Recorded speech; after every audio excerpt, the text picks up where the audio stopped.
உயிரிழந்த நிலையில் கரை ஒதுங்கிய ராட்சத திமிங்கலம். மன்னார் வளைகுடா கடல் பகுதியில் அரிய வகை கடல்வாழ் உயிரினங்களான கடல் பசு, திமிங்கலம், சுறா, டால்பின், கடல் குதிரை, கடல் பல்லி உள்ளிட்ட அரிய வகை கடல்வாழ் உயிரினங்கள் வசிக்கின்றன. இந்நிலையில் டிசம்பர் 11ஆம் தேதி புதன்கிழமை அதிகாலை ராமநாதபுரம் மாவட்டம் பாம்பன் தெற்கு மீன்பிடி துறைமுகத்திற்கு அருகே கரையில் ராட்சத திமிங்கலம் ஒன்று இறந்த நிலையில் கரை ஒதுங்கி இருப்பதாக மீனவர்கள் கொடுத்த தகவலின் அடிப்படையில் வனத்துறையினர் கடற்கரைக்கு சென்று பார்த்த பொழுது அங்கு 18 அடி நீளமும் 2 டன் எடையும் கொண்ட அரிய வகை ராட்சத திமிங்கலம் ஒன்று உயிரிழந்த நிலையில் கரை ஒதுங்கி இருந்தது. இதனை அடுத்து வனத்துறையினர் கரை ஒதுங்கிய திமிங்கலத்தின் உடலை JCB உதவியுடன் மீட்டு கால்நடை மருத்துவரை கொண்டு இறந்த திமிங்கலத்தை உடற்கூறு ஆய்வு செய்து கடற்கரை மணலில் புதைத்தனர்.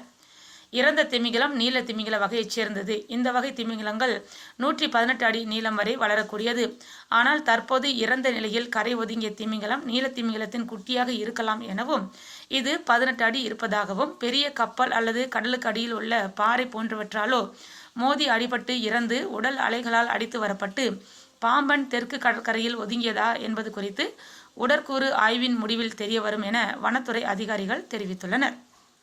இறந்த நிலையில் கரை ஒதுங்கிய இந்த ராட்சத திமிங்கலத்தை பார்ப்பதற்கு அந்த பகுதியைச் சேர்ந்த மக்கள் மற்றும் மீனவர்கள் கடற்கரையில் திரண்டனர்.